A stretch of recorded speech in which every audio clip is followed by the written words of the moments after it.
আসসালামু আলাইকুম। খুব অল্প খরচে ধানের পচা লাগা বিষ কখন কিভাবে দিতে হবে। ধানে অল্প খরচে পচা লাগা বিষ খুবই কম খরচে দেওয়া যায়, সেটি হচ্ছে প্রফিকনাজল। আর এটি 10 লিটার পানিতে 5 মিলি, 20 লিটার পানিতে 10 মিলি। এর মূল্য 140 টাকা 100 গ্রাম, 1 টাকা 40 পয়সা মিলি পড়ে। 1 বিঘি জমিতে 30 মিলি লাগে, 30 মিলির দাম 45 টাকা। এই ধানটার বয়স যখন 35 দিন 30 দিন এই মুহূর্তে একবার দিতে হবে, স্প্রে করতে হবে। 1 বিঘি ভুঁইতে 60 লিটার পানি লাগে, 4 ঢাপ।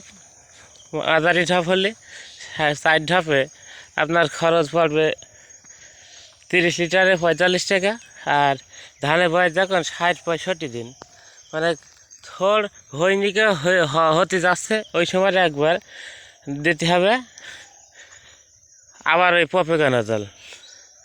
যখন 60 দিন অতিক্রান্ত হয়ে 90 দিন বা 80 দিন 90 দিন এরম ধানে যখন বাইল বেরাবে, ধানে যখন একেবারে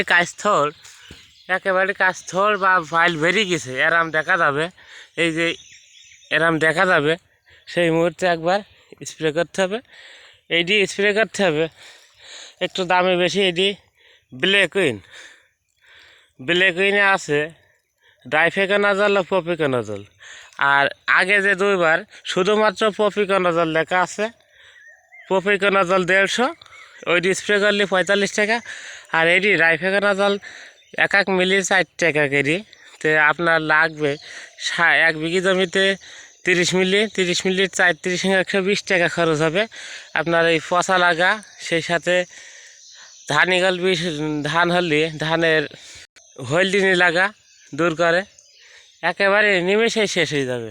আর যখন বাইল বেরিয়ে যায়নি কি, ওই মুহূর্তে একবার স্প্রে করলে ইনশাল্লাহ আর দ্বিতীয় কোনো দেওয়া লাগবে না। আমি গত 20 বছর ধরে এইভাবেই ধানের আবাদ করে থাকি।